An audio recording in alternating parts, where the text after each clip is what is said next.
नमस्कार प्रिय मित्रों, प्रिय विद्यार्थियों, मेरे दोस्तों, मेरे सहपाठी, मैं MS Bhati MSB coaching classes के ऑनलाइन प्लेटफॉर्म एमएसबी एकेडमी में आप सभी का तहे दिल से स्वागत करता हूं। आज का मोटिवेशन कोट जो आपको ऊर्जावान बनाएगा, जो आपके चेहरे पर मुस्कान लेके आएगा, तो सुनिए आज का मोटिवेशन कोट क्या है।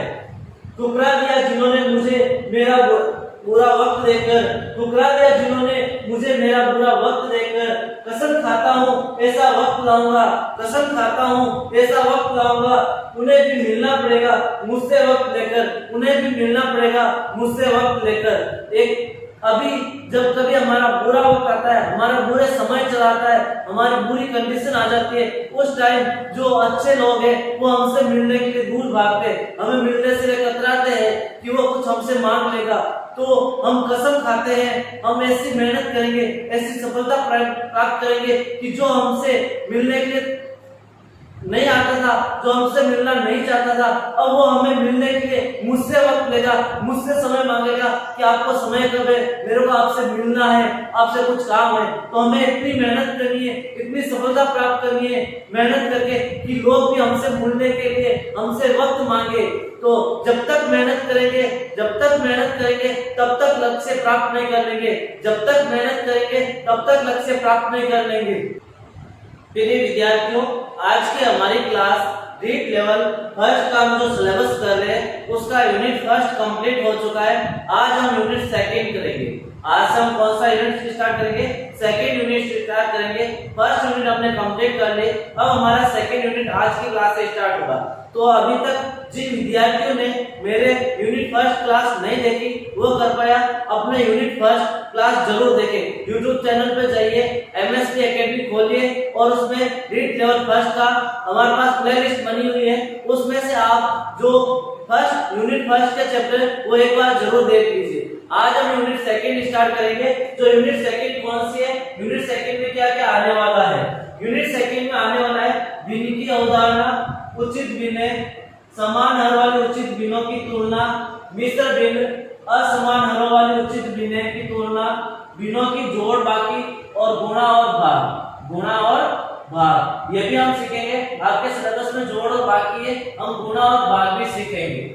अभाज्य संख्या और संयुक्त संख्या, जैसा यूनिट फर्स्ट में हमने संख्याओं के बारे में जाना था, संख्याओं के बारे में सीखा था, तो मैंने अभाज्य संख्या और संयुक्त संख्या के बारे में भी बताया था। अभाज्य संख्या और संयुक्त संख्या के बारे में भी बताया था। अब इस यूनिट सेकंड में आ रहा है तो एक बार जरूर हम वापस अभाज्य संख्या और संयुक्त संख्या को विस्तार से जानेंगे कि उसकी परिभाषा क्या होगी, उसके क्वेश्चन कैसे कैसे आ सकते हैं। उसके बाद है अभाज्य गुणनखंड कि अभाज्य गुणनखंड कैसे ज्ञात करेंगे, और उसके बाद लास्ट टॉपिक है यूनिट सेकंड का एलसीएम एंड एचसीएफ, लसअप एंड मसअप, लसअप एंड मसअप, लसअप और मसअप हिंदी में लसअप और मसअप कहते हैं।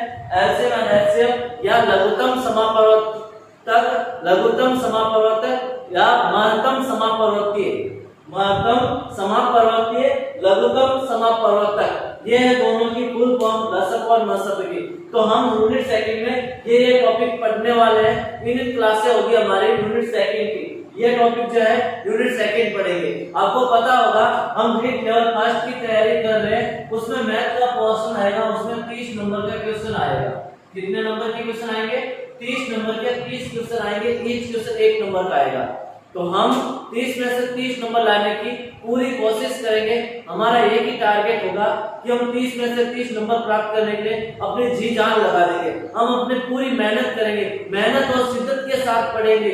जो भी मैं पढ़ूंगा आप वापस पढ़ोगे, उसको रिपीट करोगे, आप उसी क्वेश्चन आंसर करोगे। जो नहीं होता है तो आप मेरे को टेलीग्राम लिंक पर भी भेज सकते हो, जो टेलीग्राम लिंक बना हुआ MSB academy maths, MSB academy maths नाम से टेलीग्राम लिंक भी बना हुआ हमारे पास, टेलीग्राम ग्रुप। तो आप टेलीग्राम ग्रुप को ज्वाइन कर सकते हैं और उसमें जैसे भी आपकी कोई भी प्रॉब्लम है तो हमें भेज सकते हैं, मेरे को भेज सकते हैं, मैं उसको सॉल्व करके बताऊंगा आपको। तो हमारा टारगेट एक ही होगा कि हमें 30 में से 30 नंबर लाने के लिए पूरी मेहनत करनी होगी। मैं आपके साथ खड़ा हूँ, मैं आपकी पूरी कोशिश करूंगा, आपको पूरी मेहनत के साथ पढ़ूंगा, आपको उसके साथ मेरा सपोर्ट करना है। मुझे सपोर्ट मिलेगा तो मैं और मेहनत करूंगा और अच्छा आपको पढ़ूंगा। तो जब आप आप मुझे सपोर्ट करोगे तो मैं आपको अधिक सपोर्ट करूंगा।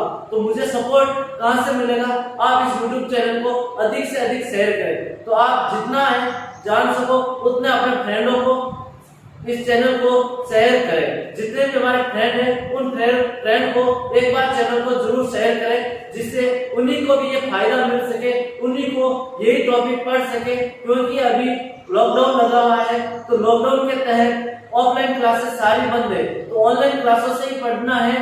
तो आपको जितना हो सके उस चैनल को ज्यादा से ज्यादा शेयर करें, जिससे ज्यादा विद्यार्थी जुड़ सके और मुझे सपोर्ट मिलेंगे। आप लोगों का मुझे सपोर्ट मिलेगा तो मैं आपको जी जान लगा के अधिक मेहनत करके आपको पढ़ाऊंगा। तो देखिए दोस्तों, हम फर्स्ट टॉपिक लेते हैं भिन्न की अवधारणा। सेकेंड यूनिट का फर्स्ट टॉपिक हम लेते हैं भिन्न की अवधारणा। कि भिन्न की अवधारणा क्या है, भिन्न क्या होती है। सबसे फर्स्ट हम जानेंगे कि भिन्न क्या होगी। सबसे फर्स्ट टॉपिक क्या होगा हमारे पास? भिन्न क्या होगी। तो भिन्न एक संख्या है। भिन्न क्या है? एक संख्या है जिसे p बटा q। भिन्न एक संख्या है। भिन्न क्या है?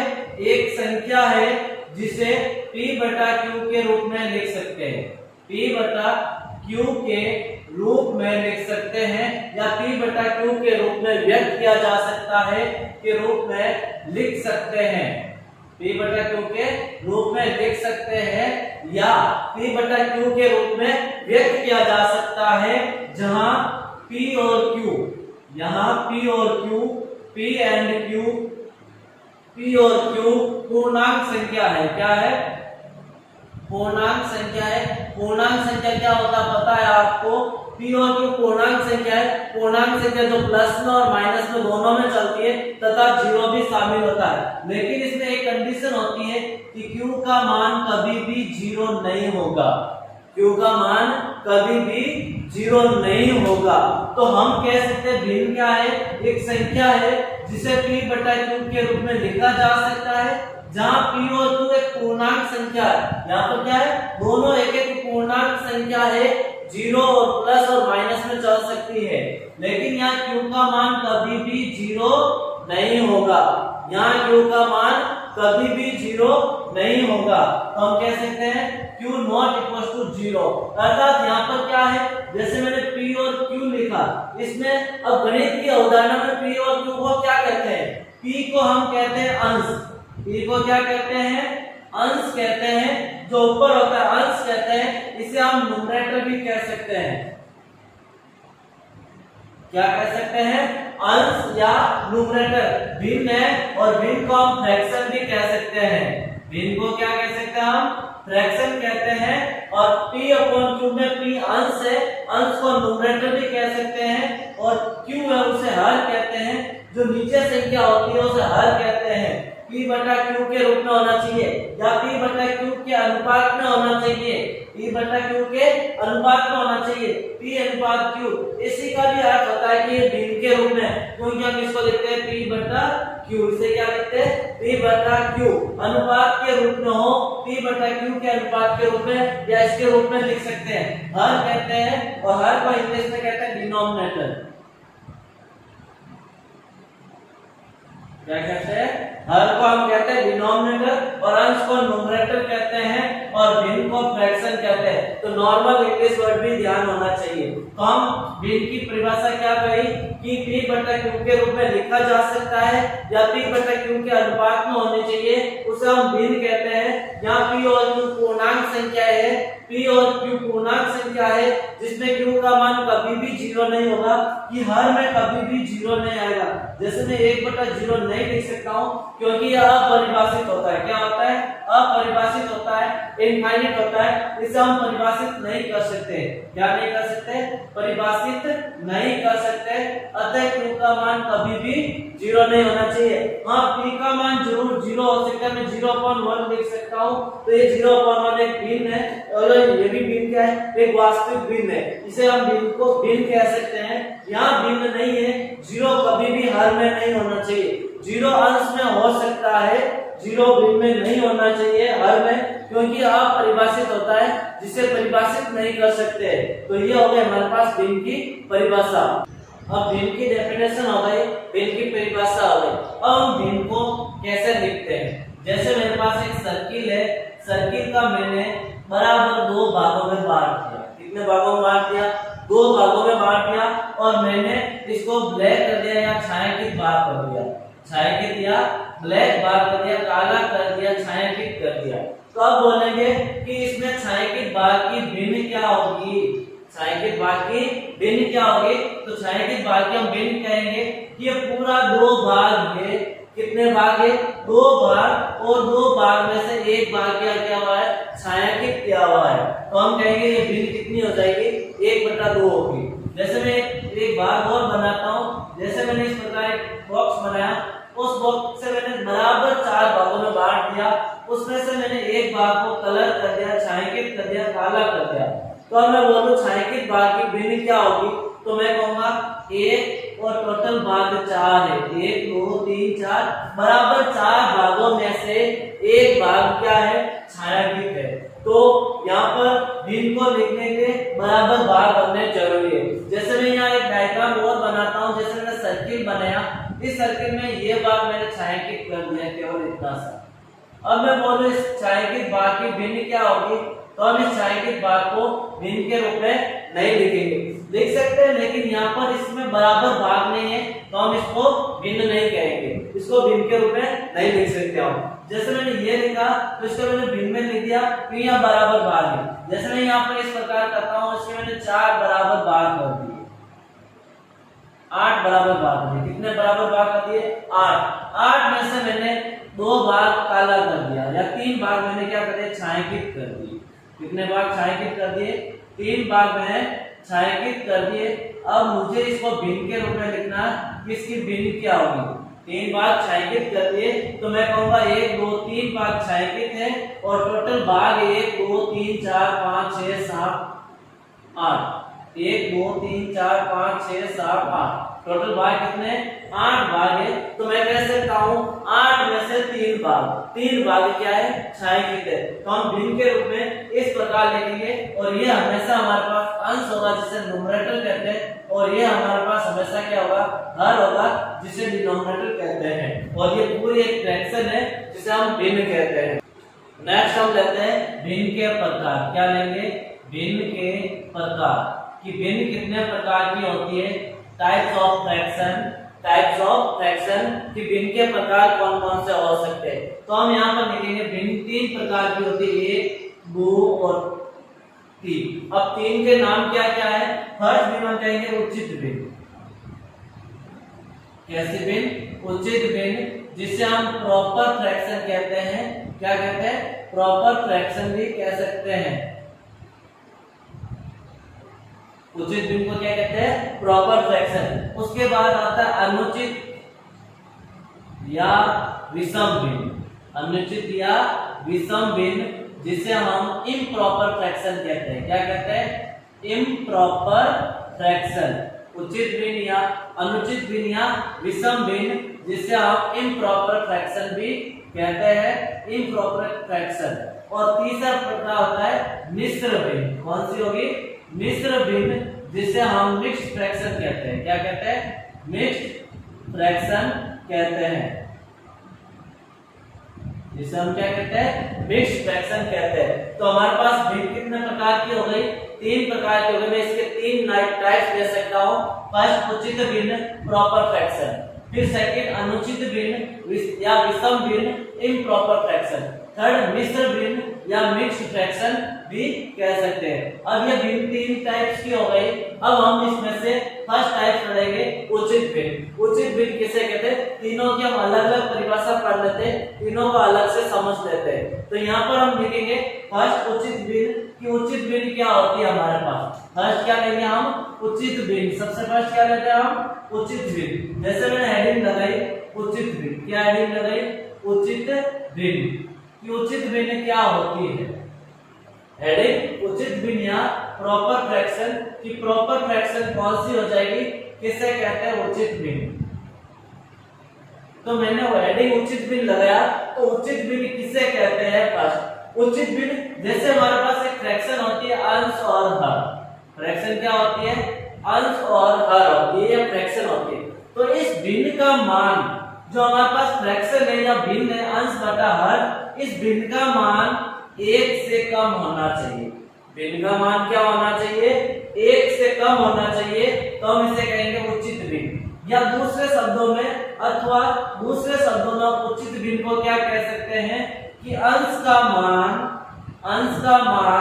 हर से छोटा होना चाहिए। क्या होना चाहिए? हर से क्या होना चाहिए? छोटा होना चाहिए। अंश बड़ा होना और हर छोटा होना चाहिए। क्या होना चाहिए? अंश का मान, जो हमारे पास अंश होता है उस अंश का मान हर से छोटा होना चाहिए। क्या होना चाहिए? हर से छोटा होना चाहिए। उसे हम क्या कहते हैं? उचित भिन्न कहते हैं। अंश बटा हर का मान या तो फ्रैक्शन का मान 1 से कम होना चाहिए, या सेकंड अन्य शब्दों में हम कह सकते हैं कि अंश का मान हर से छोटा होना चाहिए। जैसे मैं आपको एग्जांपल देके समझाता हूँ कि मैंने यहाँ लिखा 3/4। कितना लिखा? 3/4। तो देखो यहाँ अंश 3 है और हर कितना हमारे पास 4 है। अंश 3 है, हर 4 है, तो मैं यहाँ पर कहूंगा यह उचित भिन्न है, क्योंकि अंश का मान छोटा है और हर का मान बड़ा है। यदि मैं इसको भाग देके सॉल्व करूंगा तो इसका मान 1 से छोटा आएगा। क्या आएगा?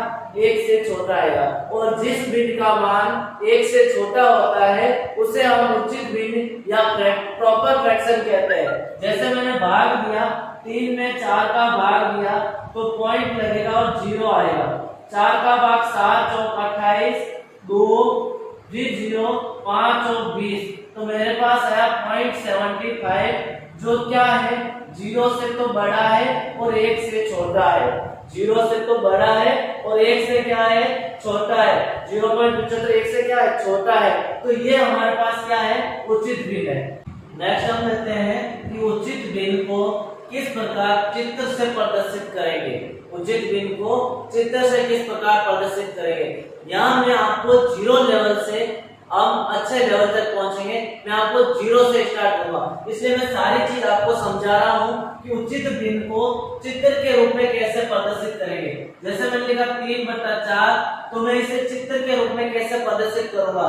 तो मैं एक सर्किल बनाऊंगा जिसके 4 बराबर भाग होगा।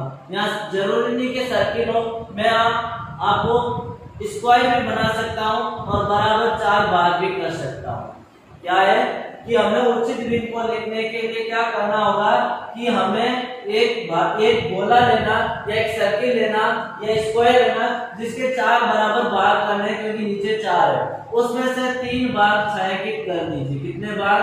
3 भाग छायांकित करना है, तो मैं यहाँ 3 भाग छायांकित कर देता हूँ। तो ये जो हमारे पास चित्र के रूप में इस प्रकार प्रदर्शित करेंगे। जैसे मैं लिखता हूँ 1/6, तो मैं यहाँ 6 भाग बनूंगा। कितने भाग बनूंगा? 6 बराबर भाग बनूंगा। 1 2 3 4 5, 1 2 3 4 5 6। मैंने 6 बराबर भाग बना दिए। तो यहाँ पर 6 बराबर भागों में से कितने भाग बना दिए? मैंने 6 बराबर भाग बना दिए, उसमें से एक भाग छायांकित करना है, तो मैं इसको भिन्न को इस प्रकार लिख सकता हूँ। तो ये तो हो गया कि उचित भिन्नों को चित्र के रूप में कैसे प्रदर्शित करेंगे। अब इसी में हम देखते हैं कि उचित भिन्न को संख्या रेखा पर कैसे प्रदर्शित करेंगे। उचित भिन्न को संख्या रेखा पर कैसे प्रदर्शित करेंगे? संख्या रेखा पर प्रदर्शित करना कि उचित भिन्न हमारे पास दे रखी है, उसको संख्या रेखा पर कैसे प्रदर्शित करेंगे। तो जैसे कि हमारे पास उचित भिन्न किसी प्रकार की भी दे रखी हो, तो हम 0 से 1 के बीच हम क्या 0 से 1 क्या लेंगे? हम 0 से 1 तक लेंगे संख्या रेखा, क्योंकि उचित भिन्न का मान हमेशा 0 से बड़ा और 1 से छोटा होता है। 0 से बड़ा और 1 से छोटा होता है। तो उचित भिन्न को किसी भी प्रकार के उचित भिन्न को लिखना है तो आपको 0 से 1 तक संख्या रेखा बनानी है। अब देखिए इसके कितने भाग है? 4 भाग है, तो इस रेखा को 4 बराबर भाग कर दीजिए। कितने बराबर भाग कर दिए? 4। तो देखो 1 2 3 और ये 4वां भाग, 1 भाग 2 भाग 3 भाग और 4 भाग, 4 भाग बराबर हो गए। अब यहाँ 4 है तो हम प्रत्येक के नीचे 4 लिख देंगे। क्या लिखेंगे? 4 लिखेंगे। यहाँ 1 क्यों लिखा? क्योंकि 4/4 कितना होता है? 1 होता है। तो हमारे पास उचित भिन्न को लिखने के लिए अब देखो 3/4 कौन सा तीसरा भाग ये है, तो हम कहेंगे 3/4 ये है।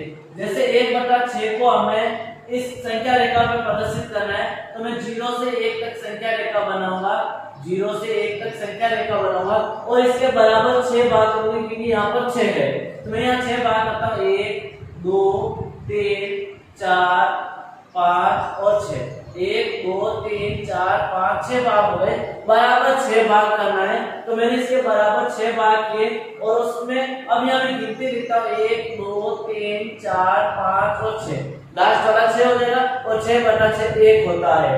तो यहाँ 1/6, तो प्रत्येक में 6 से भाग ले देता हूँ, प्रत्येक को किससे भाग देता था, 6 से भाग लिया और यहाँ पर 1/6 है, तो हम कहेंगे 1/6 यहाँ पर आएगा, यहाँ पर क्या आएगा 1/6 आएगा।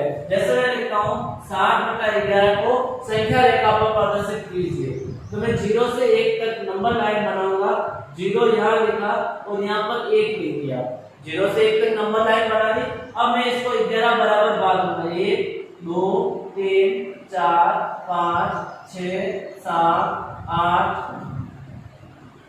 9 10 और ये 11 भाग, मैंने 11 बराबर भाग कर दिए संख्या रेखा के। अब 11 भाग कर दिए तो 1 2 3 4 5 6 7 8 9 10 और ये 11 भाग है।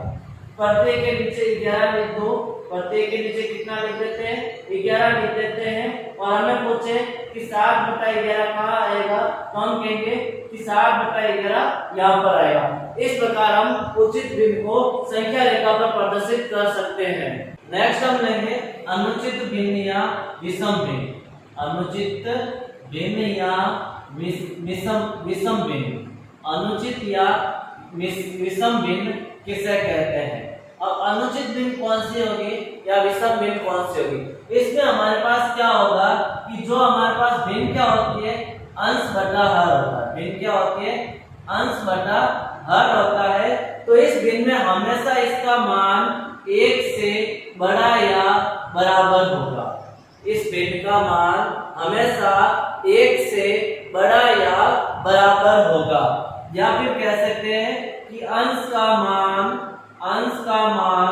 हर से बड़ा या बराबर होगा। अंश का मान हर से बड़ा या बराबर होगा, बड़ा या बराबर होगा, उसे हम क्या कहेंगे, अनुचित भिन्न कहेंगे। क्या कहेंगे, अनुचित भिन्न कहेंगे कि इसका मान, अंश का मान हर से बड़ा या बराबर हो, तो उसे हम क्या कहते हैं, अनुचित भिन्न कहते हैं।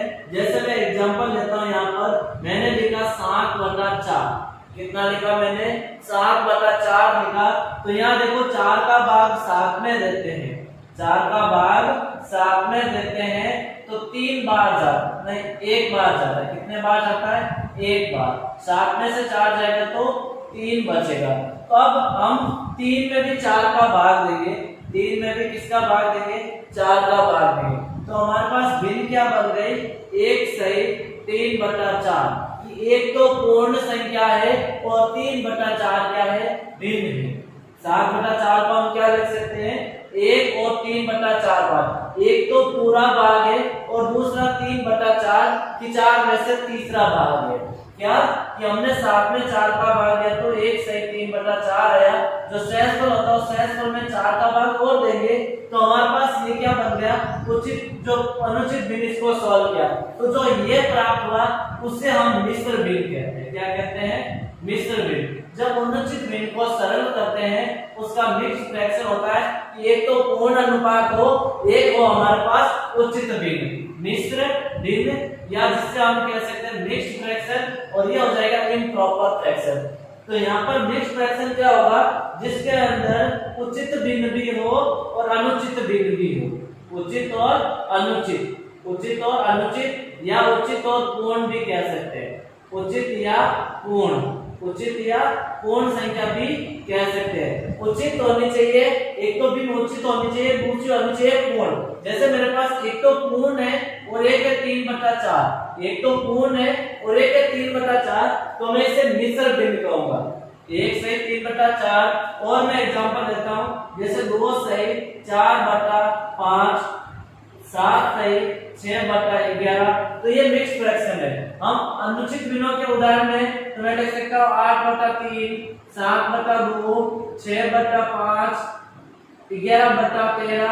तो ये 11/13 नहीं होगा, या 11/7 हो सकता है कि हमारे पास हर बड़ा होना चाहिए, अंश बड़ा होना चाहिए और हर छोटा होना चाहिए। या मैं लिख सकता हूँ 11/11 बराबर भी हो सकता है। तो ये अनुचित भिन्न और मिश्र भिन्न में मिक्स फ्रैक्शन होना चाहिए। एक तो पूर्ण संख्या होनी चाहिए और दूसरी होनी चाहिए उचित फ्रैक्शन होनी चाहिए, उचित भिन्न होनी चाहिए। नेक्स्ट हम लेते हैं कि अनुचित भिन्न और मिश्र भिन्न। अनुचित भिन्न और मिश्र भिन्न को चित्र के रूप में कैसे प्रदर्शित करेंगे। जैसे मैं एक भिन्न लिखता हूँ 7/4। कितना लेगा 7/4 तो अनुचित भिन्न है और इसको मिश्र भिन्न में कैसे बदलेंगे कि 4 का भाग 7 में दिया तो एक बार गया, 3 शेषपद बचा उसमें 4 का भाग है। क्या है कि 7 में 4 का भाग दिया, किसमें 7 में 4 का भाग दिया तो एक बार, और 4 7 में से 4 गया 3, और 3 में फिर किसका भाग देना 4 में। तो हम क्या लिखेंगे, एक पूर्ण है और दूसरी क्या है उचित भिन्न। तो ये है अनुचित भिन्न और मिश्र भिन्न।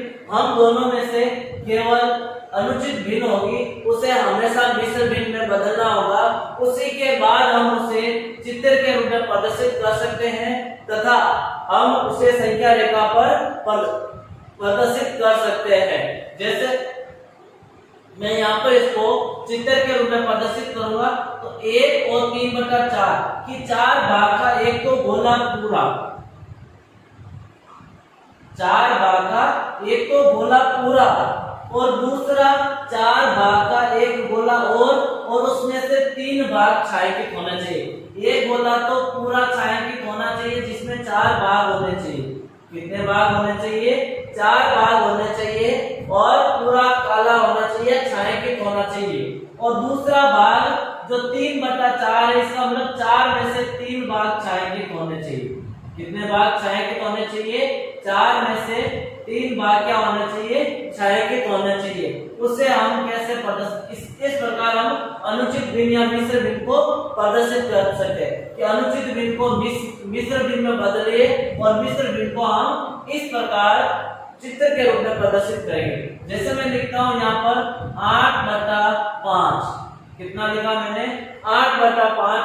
5 में लिखते हैं, यहाँ पर लिख देते हैं। मैं दूसरा लिख देता हूँ, मैं यहाँ लिख देता हूँ 7/11। 11 में ज्यादा हो जाएगा। मैं यहाँ लिख देता हूँ 11/5। कितना लिख दिया मैंने 11/5। अब मैं 5 का भाग 11 में देता हूँ तो 5 दूनी 10, 1/5। कितना हो गया 1/5। 5 का भाग 11 में 2 बार, एक शेषफल बचेगा। देखो हम 11 में 5 का भाग देते हैं तो 5 दूनी 10, 11 में से 10 जाएगा, 1 बचेगा तो हम लिखेंगे 1/5। 2 सही 1/5। ये इसका हो जाएगा मिश्र भिन्न। क्योंकि मिश्र भिन्न को वापस हम ये लिख सकते हैं, कैसे लिख सकते हैं कि 5 को 2 से गुणा करो और प्लस ये कर दो। 5 दूनी 10, 10 प्लस 1 11/2। इसका अर्थ होता है कि दोनों को जोड़ दो। दोनों को क्या कर दो, जोड़ देते हैं। 2 + 1/5, 2 + 1/5 दोनों को जोड़ दो। इसका एलसीएम दिया 5 आया, 1 का भाग 5 में 5 बार, 5 को 2 से 10 प्लस 1 11/5। यही थी हमारे पास अनुचित भिन्न। तो अब इसका मतलब है दोनों को जोड़ना। क्या है, दोनों को जोड़ना। अब इसे हम चित्र के रूप में कैसे प्रदर्शित करेंगे, तो मैं 5 भाग के बराबर 5 भाग के 2 कॉलम बनाता हूँ। कितने, 2 कॉलम पूरे बनाने, 1 2 3 4 और 5। एक भाग और बना देते हैं, 1 2 3 1 2 3 4 5 और एक भाग और बना देते हैं। कितने भाग बनाएंगे, 3 भाग बनाएंगे। क्योंकि हमारे पास यहाँ पर 1 2 3 4 5 दो तो भाग पूरे, 2 तो भाग क्या है, पूरे छायांकित करने हैं। ये 2 भाग पूरे छायांकित कर देता हूं मैं। 2 भाग तो पूरे छायांकित करने, तो मैं यहाँ 2 भाग को पूरा छायांकित कर दिया। कितने भाग को पूरा छायांकित कर दिया, 2 भाग को तो पूरा छायांकित कर दिया। और तीसरे भाग में से 5 में से एक भाग छायांकित करना। कितने में से? 5 में से एक भाग को छायांकित करना। तो यहाँ देखो मैंने 2 भाग को छायांकित किया पूर्ण रूप से 5-5 भाग के, 5-5 भाग के 2 पूर्ण जो भी हमारे पास चित्र था उनको पूर्ण किया और एक जो 5 भाग में से एक भाग छायांकित करना। तो ये 2 से 1/5 भिन्न हम इस प्रकार चित्र के रूप में प्रदर्शित कर सकते हैं। ये नॉलेज होना चाहिए, ऐसा एग्जाम में क्वेश्चन नहीं पूछा, कभी कभार पूछ भी सकता है। अब नेक्स्ट हम देखते हैं कि मिश्र भिन्न है। अब इसको संख्या रेखा पर कैसे प्रदर्शित करेंगे? संख्या रेखा पर प्रदर्शन करना, संख्या रेखा पर प्रदर्शित कैसे करेंगे? संख्या रेखा पर प्रदर्शन या संख्या रेखा पर प्रदर्शित करना, संख्या रेखा पर प्रदर्शित कैसे करेंगे कि संख्या रेखा पर इसका निरूपण कैसे करेंगे? संख्या रेखा पर इसका निरूपण या प्रदर्शन या प्रदर्शन या संख्या रेखा पर प्रदर्शित कैसे करेंगे? संख्या रेखा पर प्रदर्शित या निरूपण कैसे करेंगे? तो मैं एक संख्या रेखा बनाता हूं जिसमें मैं कहां तक बनाऊंगा? 0 से 1, क्योंकि एक भाग तो पूर्ण है, ये एक भाग पूर्ण हो गया। दूसरा भाग, एक भाग जो 1 से कम है, इसका मतलब एक भाग और लेंगे 2। क्यों? क्योंकि ये तो एक पूरा भाग है, दूसरा एक भाग और है, तो ये एक तो पूरा भाग हो गया, एक तो पूरा भाग है, एक और दूसरा 3/4, तो इसके 4 बराबर भाग दो। कितने बराबर भाग? 4 बराबर, 1 2 3, तो हो गए 4 बराबर। प्रत्येक में 4 का भाग दे दो। कितने का भाग दे दो? 4 का भाग दो। तो 3/4 हमारे पास यहाँ पर आया। तो 3/4 भाग तो ये है और एक भाग ये वाला है। इस पूरे को जोड़ेंगे तो हमारे पास बनेगा 1 सहित 3/4 या हम कह सकते हैं 7/4। कितना कह सकते हैं? 7/4। इस प्रकार हम संख्या रेखा पर प्रदर्शित करेंगे। जैसे मैं लिखता हूँ 11/5, तो मैं संख्या रेखा बनाता हूँ, उसमें 2 तो भाग पूरे 0 1 और दूसरा भाग ये 2 भाग, 2 तो भाग पूरे और तीसरे में 5 भाग होने चाहिए। कितने? 1 2 3 4 5, 1 2 3 4 5 भाग हो गए।